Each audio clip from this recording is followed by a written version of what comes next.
action. Good evening and welcome to 2019 Meet the Candidates Night. My name is Danny Nicholas and I will be asking the questions.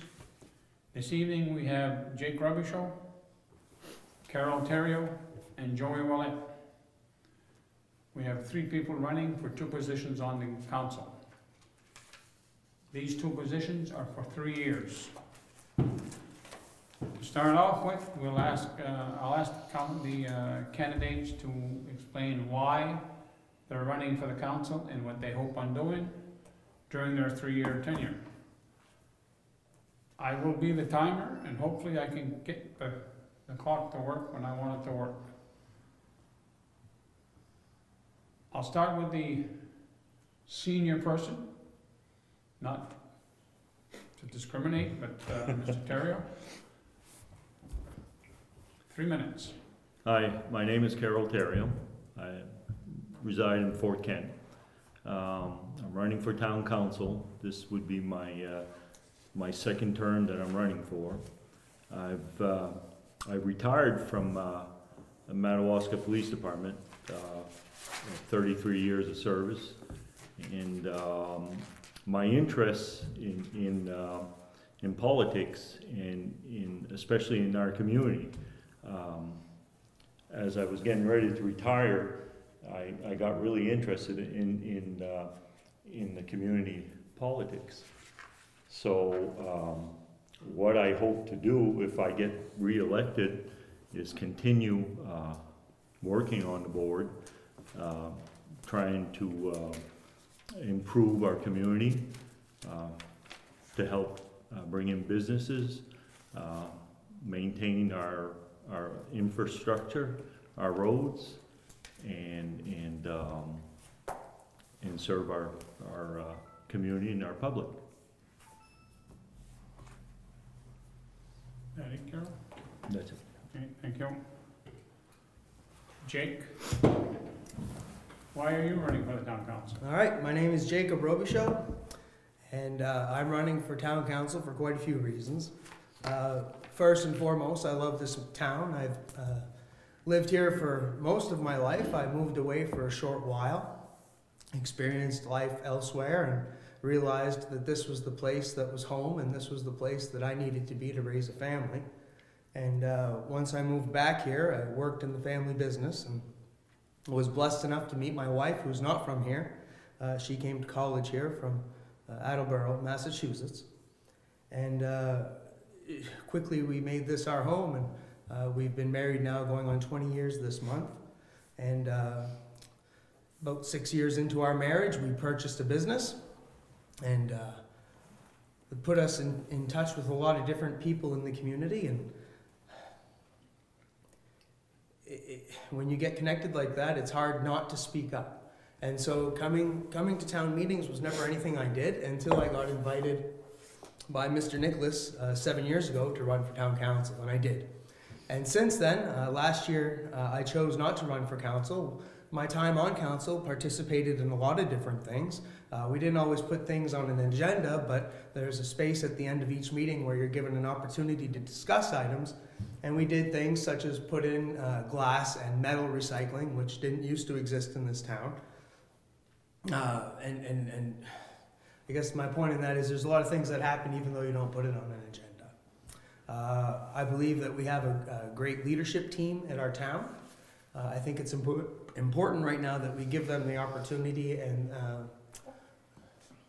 to use their skills to better our town. We have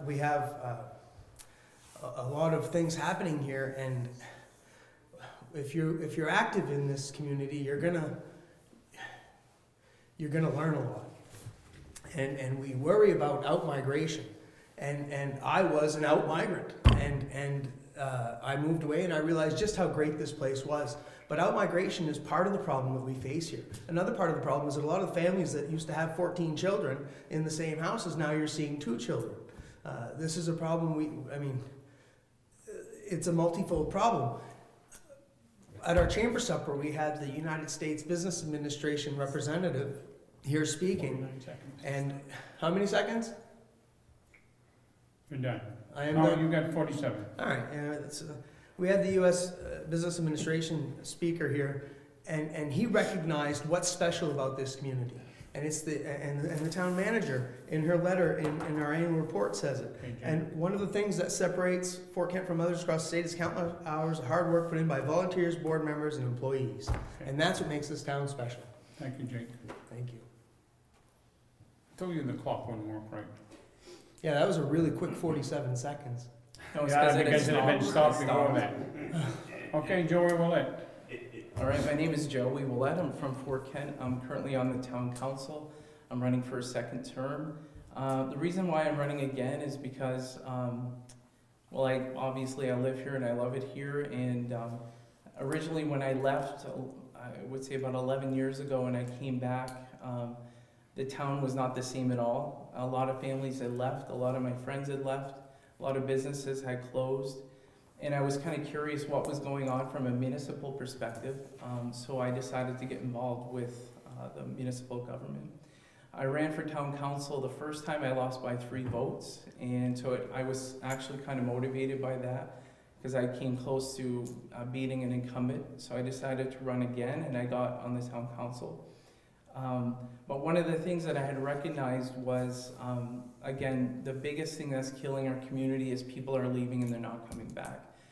People are not moving here to set up businesses, and the number one topic, unfortunately, that people talk to me about is taxes, and they say, well, our taxes keep going up, what's going on? Our taxes keep going up, and I agree, but the sad thing is that they will almost inevitably go up, because there is no tax base, no growing tax base to pick up the slack. So what I've been doing in the past 3 years is I've been tackling out migration, and I've been picking up the phone, calling our senators, and trying to get help with the out migration issue, which I have done. And so I've been working with NMDC and our town manager with out migration. And we have a speaker coming to Fort Kent on May 22nd. And he's done a lot of research on out-migration. He's gonna give us the tools we need to look into how rural towns have worked to reverse their out-migration issue. If we can get people here, we can broaden our tax base, and we can lower the taxes, and we can get businesses in here. So that's what I've been doing for the past 3 years, and I've been really working hard to fix that problem. Thank you. All 3 of you have talked about bringing business into town. Mr. Theriault, what type of new business would you like to see come in the area? Well,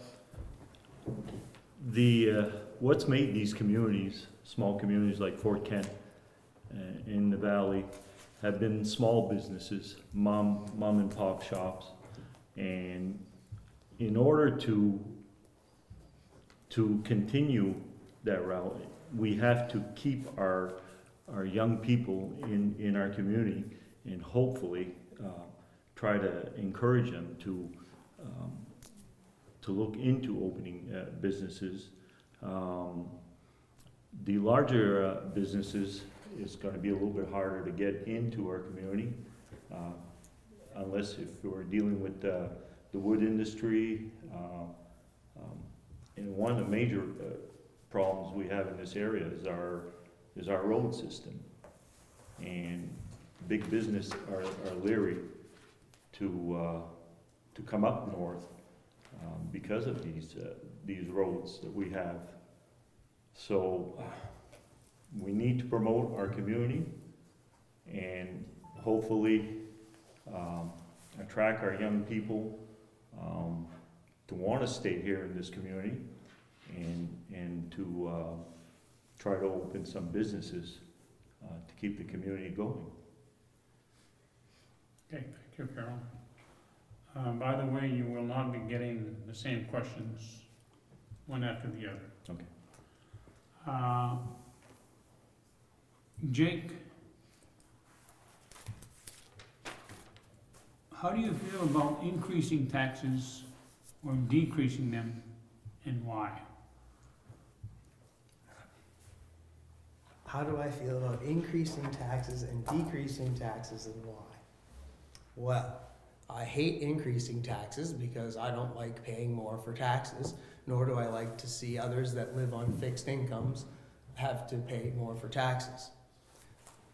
Flip side, much kind of like what Joey said, you can't help but have taxes go up because expenses go up. There are fixed expenses that go up every year that you have no choice but to follow along with, unless you cut services.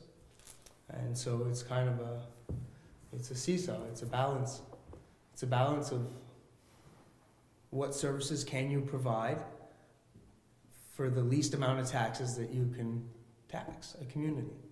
And I think that our department heads do a fantastic job with the minimal budgets that they have to service the miles of roadway that they have to, for one, for public works. Our police department, if you read this annual report, has had quite a busy year as well on not a very large crew. And the administrative office went through a change in leadership.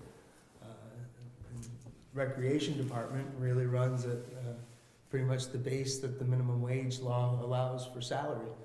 So I think that for the 6 years that I ran, I ran for council for 2 terms and served for 6 years.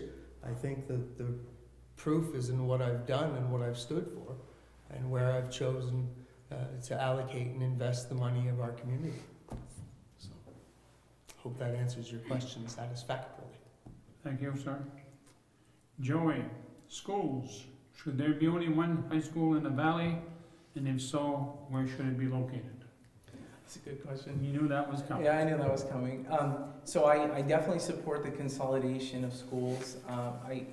I've said it before and I'll say it 1,000 times. I commend the superintendent and the school board, and it seems like they've looked into the future, or they've seen the statistics and know that out-migration will continue, and they're preparing for that. And as a result, they say we basically can't continue with the school that we have now with the population continuing to go down, because eventually something's going to break where we'll just have to continue to pay increased taxes to continue to pay for a large school with a reducing number of students. So the school board and the superintendent were proactive, and they said, okay, let's look at this problem, let's look at consolidating. So they were proactive, they talked to the other districts, and they got a board together, and they and now look where we are. We have a committee that's looking at a new school. So I definitely support that.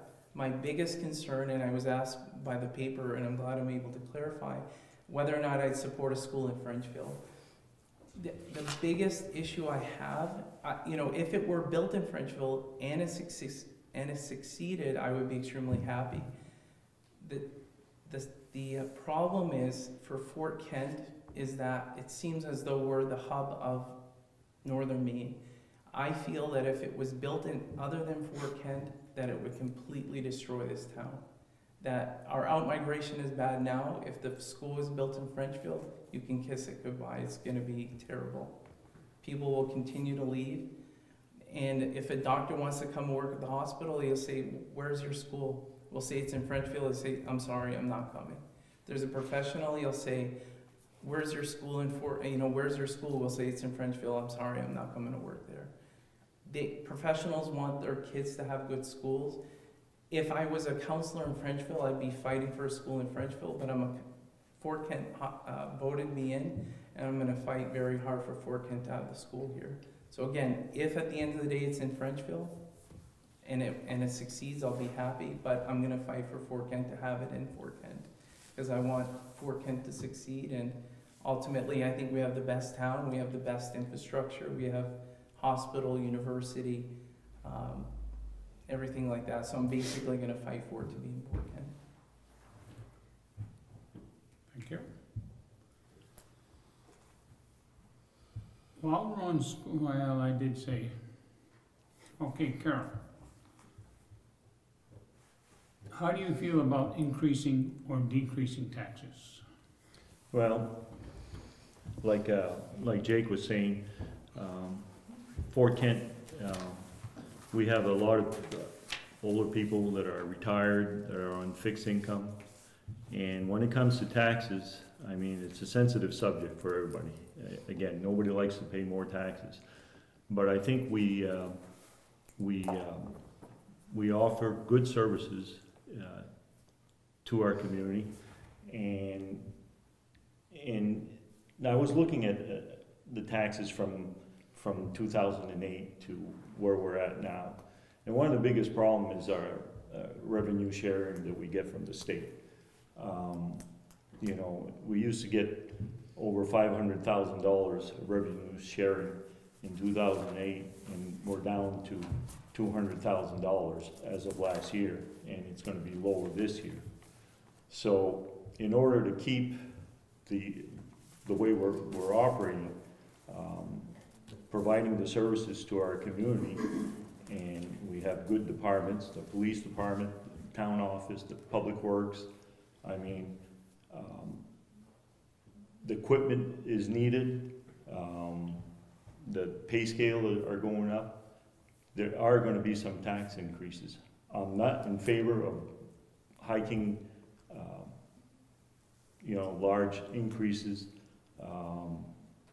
to provide the services, but we need these services and to continue to operate for this community. So I don't like to pay the high taxes, and I keep it in mind that you know, the people that we're serving that are on the fixed incomes, and the young people also that are starting off, it's tough for them.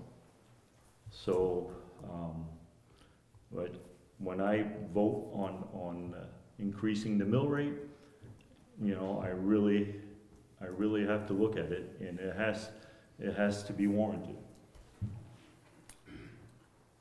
Thank you.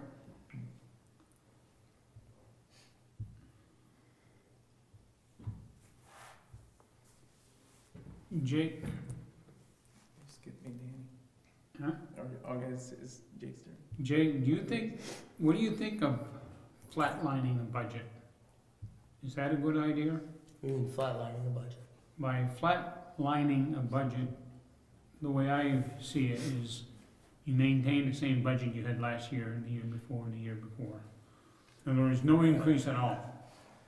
That's virtually impossible to do with the way that the employee union contracts are set up. There's costs that increase annually that, I'll wait 10 seconds.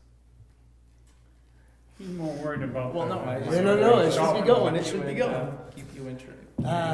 Sorry. I forgot the question now though, but that's all right. Flatlining a budget, lack of an increase.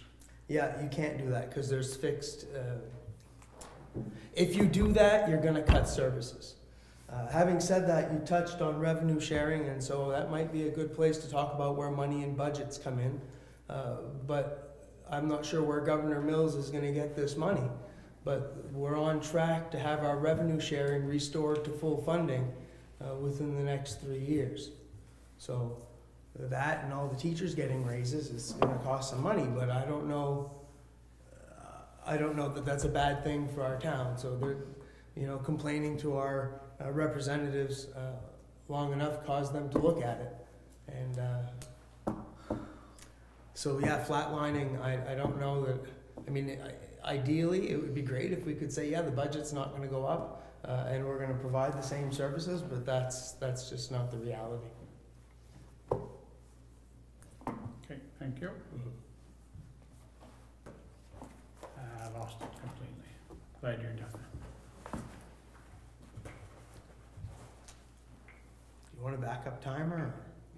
No, I don't know how to work mine. I don't know how to work yours. Well, no, I'll put mine right here between us all. We'll start them at the same time. That's right, I can't figure mine out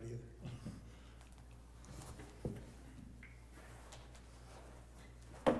Okay. Carrol? Joey. Huh? That makes no difference. Joey. Who wants to go there? Well, It's age, I guess no? it's my turn. I already asked you the one I was gonna ask. Okay, what type of business would you wanna bring into town? I'd like a good mix of businesses. I would like mom and pop businesses, and I would also like professional businesses as well, either engineering, medical engineering. Those are the ones that I'd like to see. One of the businesses that's moving into Fort Kent right now is a consignment business. And I'm very excited. I think that's an excellent business opportunity for Fort Kent. It's not a very high-end store, but they're going to be selling high-end consignment products, which is excellent.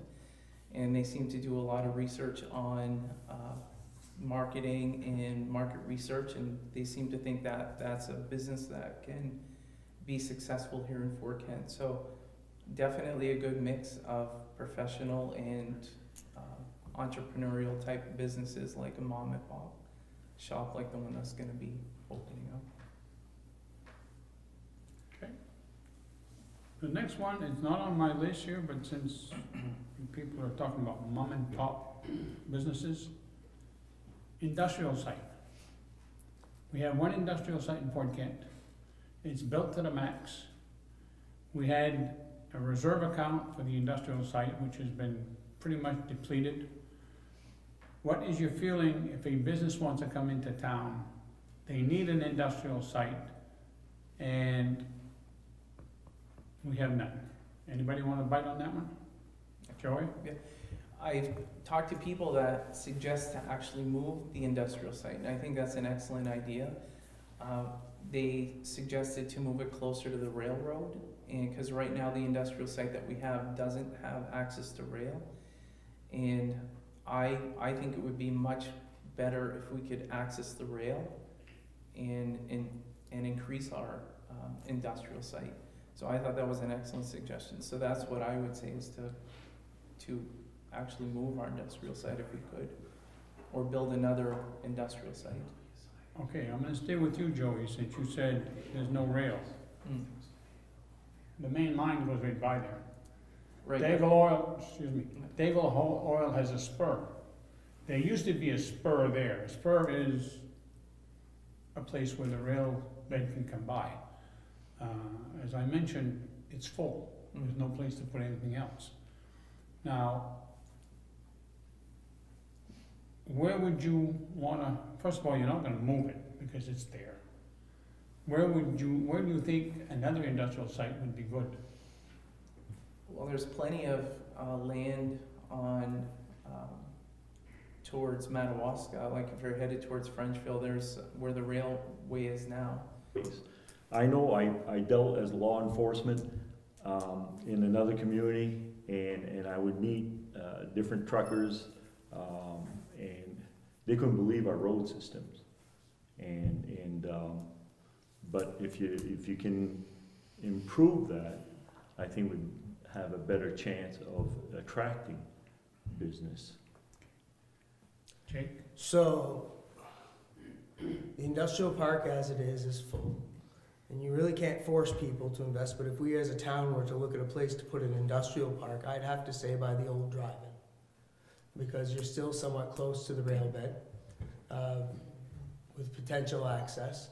And there's some pretty flat land there for a while, and you've already got some commercial properties right there. Having said that, all the rail is accessible through the rail yard. They load wood onto the cars on Market Street now. There's a scale house, and if you want to load something onto the rail cars, you just have to find a way to load it onto the rail cars. But the loggers all have cranes, and so they're utilizing it now. I mean, they can't load chips here, but if you, the rail's being utilized more than it has, which kind of ties into a few other things. So I guess I'll wait for you to ask me the what type of business do I want in town question. Okay, when we talk industrial site, your developer will need three-phase power. It's going to be in Carrol Road doesn't have it beyond the substation. They need sewer and public water. I mean, they don't necessarily need it, but it's an added expense to find water and for the sewer. Okay, we're gonna go on to something else here, and I didn't What is time senior any of center? that here, so no big,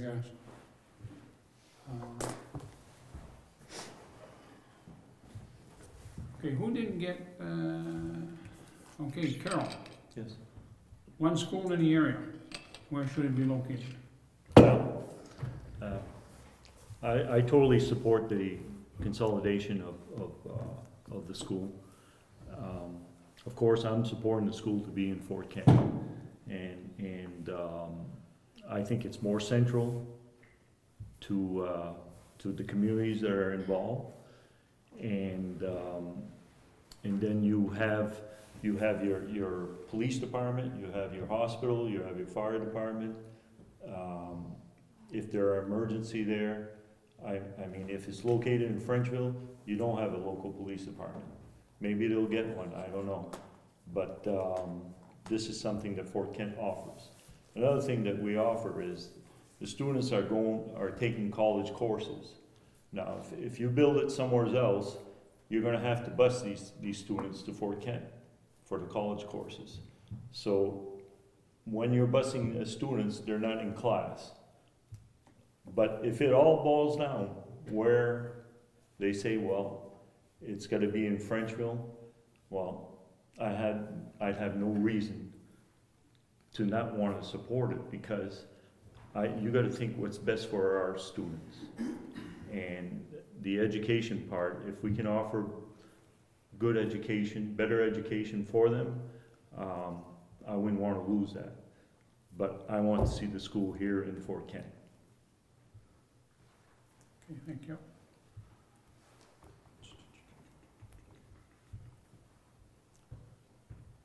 Joey, I didn't ask you how you felt about increasing or decreasing taxes. How do you feel? Well, I think our taxes are high right now. I think it's putting a burden on a lot of businesses and a lot of elderly people who are low income. One of the things is I feel that especially, it would be one thing if we were paying a certain amount of taxes, but we were getting a certain high level of value for those taxes, but we're not. Our taxes keep going up and everything remains the same. So that's not fair to anybody. I think people, if the town increases taxes, I think they expect some kind of return on that increase. But it's worse than that. Our schools are closing, people are leaving, so our taxes are going up and nothing is getting better. And that's really bad. It's really the worst case scenario, because businesses have to pay more, they have less customers. Young families want to come back, they want to build a new house, they don't want to because the property taxes are so high. So I'm not in favor of raising taxes. I think the further we go, the more it's kind of crippling our town, and it's escalating the out-migration problem. So again, that's one of the main reasons I'm trying to work so hard on reversing the out-migration, to increase our tax base so we can lower our taxes and get people here and try to get businesses going. And so that's really the biggest problem we're facing. Okay, thank you.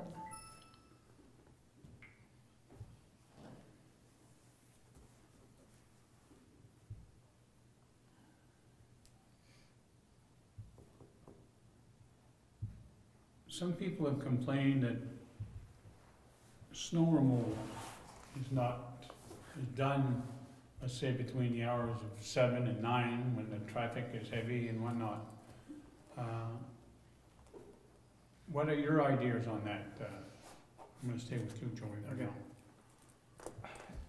Snow removal. Snow removal, it's a very difficult process, and I have to say, so I'd asked our town manager if the town council could tour the departments, and one of the departments obviously we toured was our public works.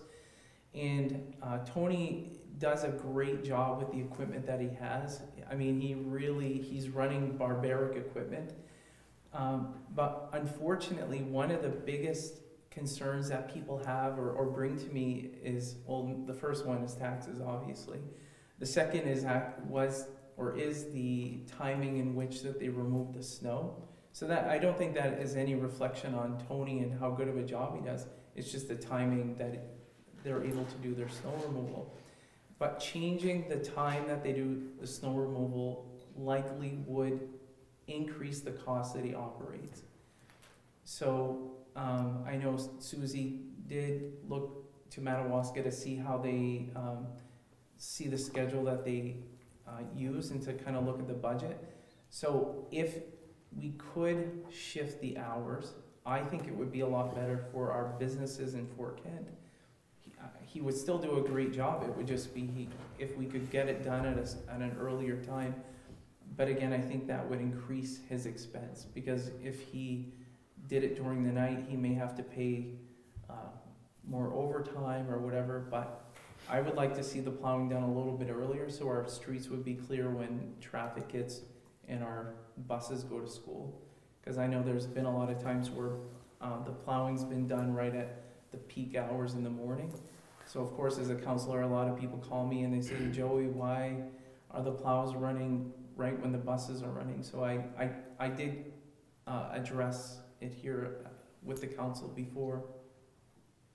And I know Susie said she's gotten multiple calls from people with the same issue. So we are looking into it. I know Susie's looking into it. She said she was gonna be looking at the budgeting and the scheduling. So, but at the end of the day, I would like to see it maybe shift a little bit so that plowing isn't done at peak hours.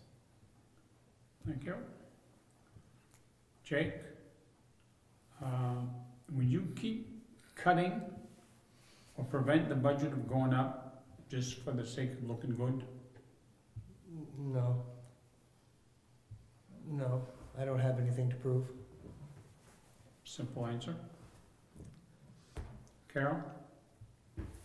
Could The you- question, you probably don't understand it, but would you keep cutting the budget for the sake of looking good?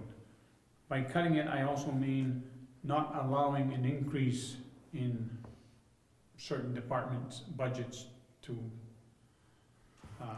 make up for what they do need. You know, if you're in there just to cut a budget just to make yourself look good, you're running for the wrong reasons. You gotta make sure that when you look at, when we're presented a budget and we go through the budget, I mean, we're making cuts, but we also have to provide a service to our community. And if I was there just to say that, well, I just wanna cut the budgets to bring down the mill rate to make me look good, that wouldn't be fair for the people that I'm serving. Now, if it's warranted to cut, yeah, I have no issues with that. But we still need to provide the public service that we're providing. But that's what I feel about it. Okay, Joey, your turn. No? You would. Do I don't I'd get to love answer those questions one-answer anymore, or what? Here, Martin? Yeah, that's right, I answered short and sweet. What's that? No, that's all right, my answer was short, I feel like I missed out. Well, if you wanna add some more, go ahead. I mean, now's your time. Because we're not gonna be here after 8 o'clock. Recreational center, like Madawaska has, their multi-purpose room, building. Jake, do you think the town should have one? Multi-purpose we- building. Well, ideally, yeah, it'd be great. I'd like to have one like what if you've ever seen the facility in Clare that his brother takes care of there. It's a beautiful facility. They have an indoor skating rink, but at the end of the day, it comes down to who's gonna pay for it. They've got a theater in there, and I think when we see this consolidated school come through, I think that we're going to have our recreational center. I think that the school's going to have a lot of those things that we've been maybe missing. I expect that it will. When I use, I have the opportunity again this weekend to go to the high school in Edmundston, and I mention it a lot because I envision that this is what our children are going to get to have. Yeah. So. Incidentally, the kids from St. Francois and Connors, New Brunswick, go to high school in Edmonton, which is almost the same distance as from Allagash to, Yeah. to Fort Kent. All three of you can answer this one. I'll start with Joey. What are your feelings? Okay, let me back up here. In the past years, you've talked about closing the skating rink. This year, didn't hear that much about it. I don't know if they had more participants. But what are your feelings about closing the skating rink as a town recreation facility? It's one of the reasons I ran for council the first time around, so I just, To close it or to keep it open? keep it open. Were Okay. you asking Joey or? I was asking any one of you that wanted to jump in That's first. what I Go heard. ahead, Joey. Well, one of the things is we have very limited resources to begin with, and I think it would be nice to keep it open, just because I have a family and I have kids, and when I grew up, I went there. We've seen a decreased use, and I think obviously as a responsible council, we've historically looked at closing it. One of the issues I see is that I think that we could do a much better job advertising for it to try to get increased usage out of it. So until I can see some kind of progress in the advertising, there's no way to know if it's really justified in closing it, if we're really not trying hard to get an increased usage out of it. So I personally think it's one of the last things we have as a town for children to go recreate. I know, I think Tony Theriault mentioned, he said, if kids don't have something to do, they're gonna go find something to do, and it's probably not gonna be good. And I know right now, the drug problem in Fort Kent is skyrocketing. So we can continue to take things away from kids, but it's not gonna be good. Carrol? Well, I support having a skating rink. I mean, we're 5-6 months out of the year where it's winter here, and not everybody skis, not everybody can snowmobile, and one of the big things, and what Joey, I think we need to advertise a little bit more with the programs for the skating rink, and another thing, what I'd like to see is there's been talk in the past possibly trying to move the skating rink to a different location. So, but I'm not in favor of closing the skating rink. We need places for the kids to be able to go. The ones that can't afford to go skiing, you have that alternative. And what I'd like to see come back to this community, we used to have a hockey program, and I'd like to see that come back, but it's costly. Okay. Jake, you seem to want to say some more on that. Well, we supported skating. Fort Kent is a winter sports destination town, and you can't have that if you don't offer skating. So, but like Carrol said, there has been talk about consolidating it to another location, and the day that comes, I as a councillor will absolutely stand behind it and do whatever we can as a town to make that transition seamless. Now, with the idea, I've been around long enough that consolidating it with another place is one thing. But the reason I heard in the past 4, 5, 6 years is that the skating rink is not making money. The town is losing money. Now, why would somebody else want to take on something that they're going to lose money at, potentially? We do the same thing with the swimming pool too, right? Yeah. Yeah. Well, the swimming pool, I think, is just about, it's in its old age stage. Yeah. Okay, I've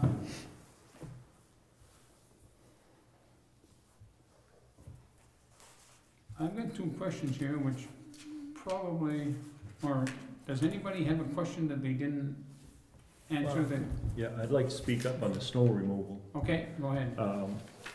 That's my, one. My scribbling here is getting kinda, I don't understand it.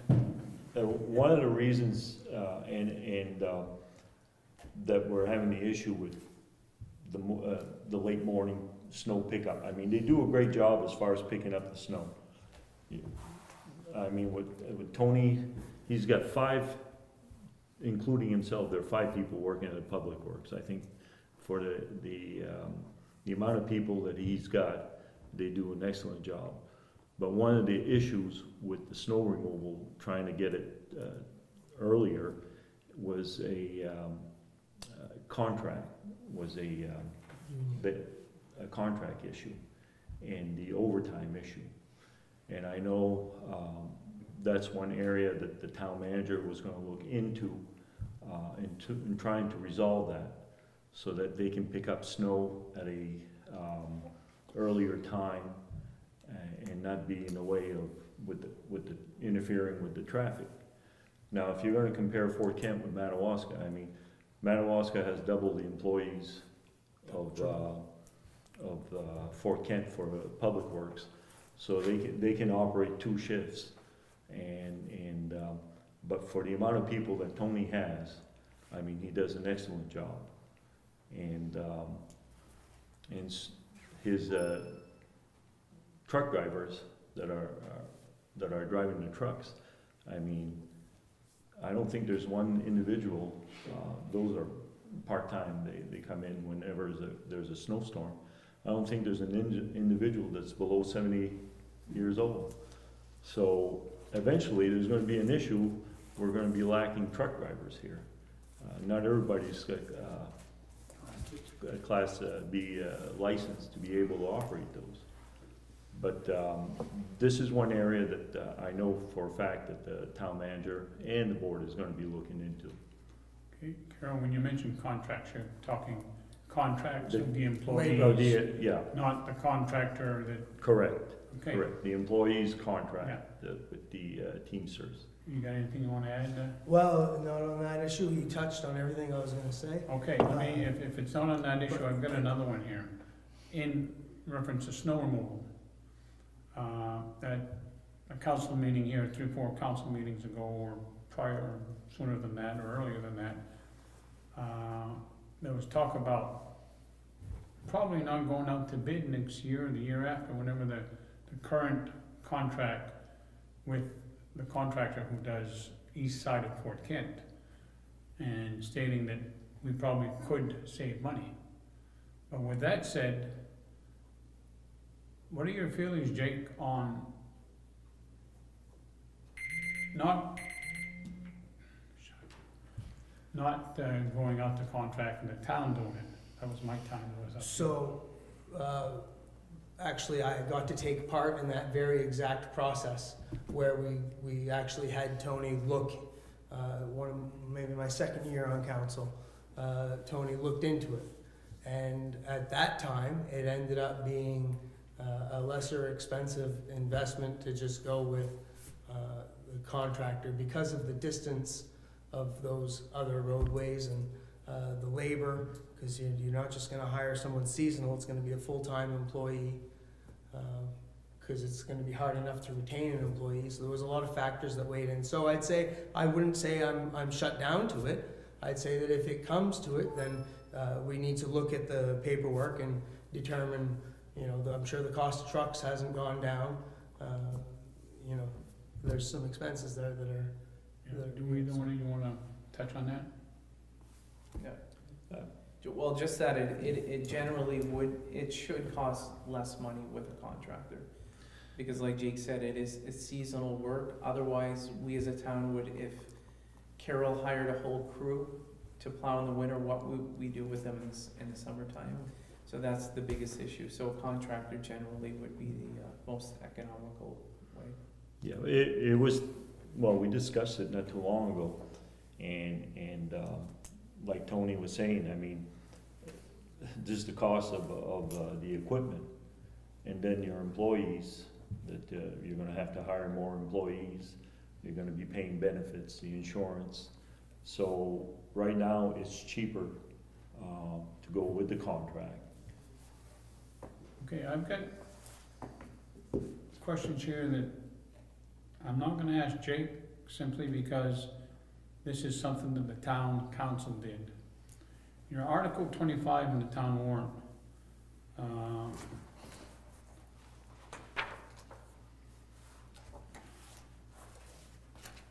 in reference to the ambulance service. And to quote, to see if the town will vote and raise and appropriate the sum of $78,539 for ambulance services. Appropriated 2018, $74,880. Budget committee recommends $74,880. Why is that way? I mean, all the other articles quote the numbers that the budget committee recommends. Oh, I can talk about that. So, last budget, the town council requested budget from the ambulance service and the time before that as well. And we got basically a small piece of paper with a few numbers on it, basically just outlining what their budget was. So we asked them for a more detailed budget. They didn't give us the budget. So what we decided at that time was to not fulfill the request. But what we did is we gave it to the taxpayers to let them choose between what the council recommended and what the ambulance service was recommending. So again, last year, the same thing happened. We asked for a specific budget from the ambulance service, we didn't get it. And this year, the same thing. So we decided to do the same thing. The same thing this year is just ask the voters to look at both articles. One is what the budget committee recommends and what the ambulance service requested. One of the issues is, again, we keep asking for information from the budget, the ambulance service, and we never get it. And it's, I mean, from a town councilor perspective, it's irresponsible for me as a councilor to go ahead and just grant any request that anybody has for any budget requests. So for a $70,000, $75,000 subsidy, that's a huge request. So I just think it's in the town's best interest that I request as much information, that the council requests as much information, to be sure that we're subsidizing requests appropriately. So I still think we didn't get great information from the ambulance service. I think we absolutely need an ambulance service. I just think there needs to be a lot more transparency.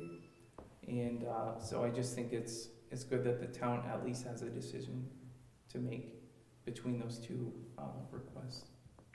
Carrol, would you add anything? Yeah, it's pretty much what Joey was saying. That's why the board went that way. But the ambulance, one thing that they've done, and I think next year what we're going to see is what we're requesting as far as their budget proposal. They've hired out. They used to have somebody working in their administration, taking care of the paperwork and all the budgeting, and that's where I think the lack of getting the proper information was from from that person not being able to complete what we had requested.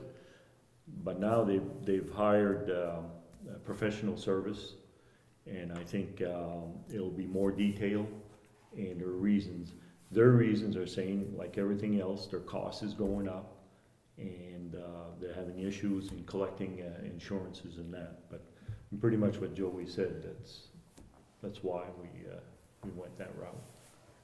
But I will say for them, I came to that meeting afterwards, and ambulance service was here with their accountant to answer any questions. Yeah. So I think they did their due diligence afterwards. It's just, unfortunately, it was $1 short and a day late for the printed version. Because I think had they done that first time around, you guys might have taken a different route. Yeah, well, right. now they have a professional accountant that Yeah. will be able to provide to the board. Okay, the other article is Article 27. The Budget Committee recommends $57,000. The council, and it states here, the council recommends $48,927. As outgoing members and possibly re-entering members, what was the reason to cut it roughly $9,000? And which department you're talking Right. The airport about? authority. The airport authority. Northern Aroostook Regional Airport Authority. Well, when we were looking at the budgets, and when that came across, I mean, that was a 30% increase in a request for a budget. So the board felt that was way too much. We didn't have one department that was over 3%, I believe. So,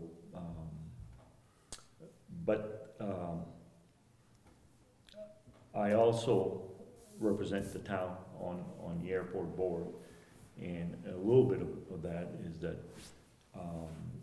the person that's in charge of the airport, he requested a pay increase. He hadn't had a pay increase in several years, and also he requested a part-time employee, and that's why one of the reasons why the budget, his budget went up so high, and also for insurances. So, but it was a larger increase than any of the departments that we went through. So, Yeah, same exact thing, same. And he still hasn't recovered that loss. Jake, Yeah. you got anything to add to that, or? I just remember the big loss a few years ago, and I have a hard time justifying the pay raise for someone who had a big hand in a $90,000 loss to the airport. So. Jake is getting into personalities there, let's not go there. I was there. Okay, we're getting close to the witching hour. Who did I start with to start off it with? was Okay. with the oldest. You got any final words for the voters? Well, yeah, when I first came on as board member, it's something I was really interested in giving back to my community. Fort Kent is a great place, and I'm hoping that the voters give me another opportunity. We have a new town manager. I think there are good things that are coming up. I'd like to be here to be able to work alongside with the board and the town manager.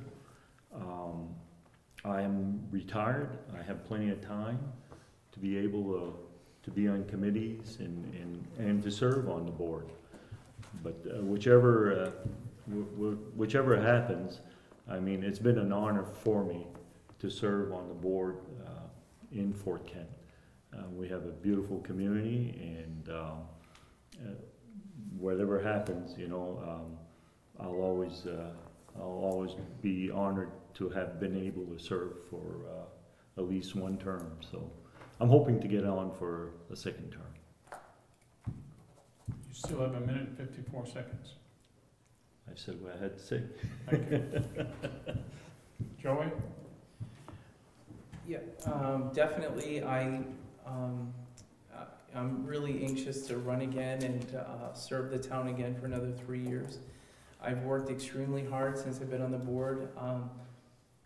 Like I said, I picked up the phone and I called our senators because I was so at my wit's end without migration. I felt like I had nowhere else to turn. So I called our senators and got some direction from them, and I probably made 100 phone calls to federal institutions, state institutions.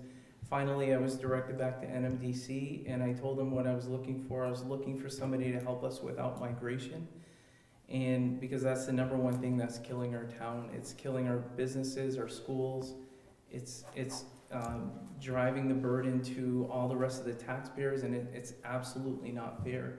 And I just, historically, I just could not understand why we have 40 years of out-migration statistics, and we barely done anything about it. So that, for me, that was frustrating.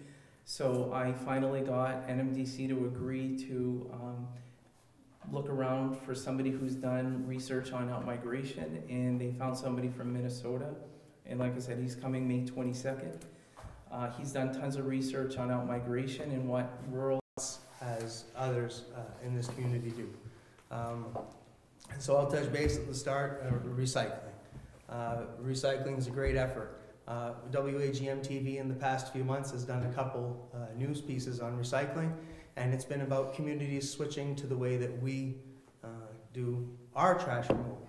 So I think that this whole trash problem, though it's great you created a committee, I think it could have been resolved by a councillor getting involved with the VRF board, finding out what we've done, finding out what's not worked, what's worked, why we're doing what we're doing, and then come with a presentation, maybe a little more in tune. We definitely need to increase public participation.